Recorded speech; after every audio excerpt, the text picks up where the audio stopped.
रात का समय था और बाहर घना अंधेरा छाया हुआ था। शीतल एक छोटे से गांव में अपने दादी के पुराने घर में आई थी। उसकी दादी का हाल ही में निधन हुआ था और शीतल को उनकी सारी संपत्ति विरासत में मिली थी। घर पुराना और जर्जर था, लेकिन शीतल को इस घर से भावनात्मक लगाव था। पहली रात शीतल अपने कमरे में सोने की कोशिश कर रही थी जब उसे अचानक घर के नीचे के मंजिल से कुछ अजीब सी आवाजें सुनाई देने लगीं। उसने सोचा कि शायद हवा का शोर होगा और उसने इसे नजरअंदाज कर दिया, लेकिन आवाजें लगातार बढ़ती गईं, मानो कोई फुसफुसा रहा हो। शीतल ने हिम्मत जुटाई और मोमबत्ती जलाकर सीढ़ियों से नीचे उतरी। नीचे के मंजिल पर पहुंचते ही उसे ठंडी हवा का झोंका महसूस हुआ। उसने चारों ओर देखा, लेकिन कुछ नहीं दिखा। तभी उसकी नजर पुराने लकड़ी के दरवाजे पर पड़ी जो कभी नहीं खुलता था। आज वह थोड़ा सा खुला हुआ था। कंपकंपाते हाथों से उसने दरवाजा खोला। अंदर एक छोटा सा कमरा था जो हमेशा से बंद रहता था। कमरे के बीचों बीच एक पुरानी लकड़ी की कुर्सी पर कोई बैठा हुआ था।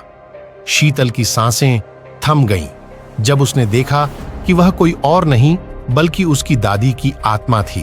दादी की आत्मा ने धीरे धीरे शीतल की ओर देखा और फुसफुसाकर बोली, शीतल, मुझे यहां से मुक्त कर दो।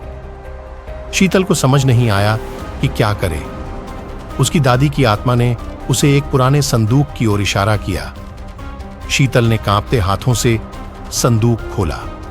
अंदर कुछ पुराने कागजात थे और एक छोटा सा ताबीज। दादी की आत्मा ने बताया कि वह ताबीज उनके जीवन में हमेशा उनकी रक्षा करता था, लेकिन उनकी मृत्यु के बाद उनकी आत्मा को मुक्त नहीं होने दिया गया था। शीतल ने ताबीज को उठाया और दादी की आत्मा के हाथ में रखा। एक पल के लिए सब कुछ शांत हो गया। अचानक दादी की आत्मा ने शीतल का हाथ पकड़ लिया और बोली, ध्यान रखना शीतल, ये ताबीज अब तुम्हारी रक्षा करेगा, लेकिन इसे कभी खोना मत। इतना कहकर दादी की आत्मा धीरे धीरे गायब हो गई। शीतल ने राहत की सांस ली और ताबीज को अपने पास रख लिया। उसके बाद शीतल ने कभी उस घर में अजीब आवाजें नहीं सुनी। वह जान गई थी कि उसकी दादी की आत्मा अब शांति में है, लेकिन उस रात की यादें और वह ताबीज हमेशा उसके साथ रहे, उसे हमेशा इस बात की याद दिलाते हुए कि अंधेरे में भी किसी की उपस्थिति हो सकती है।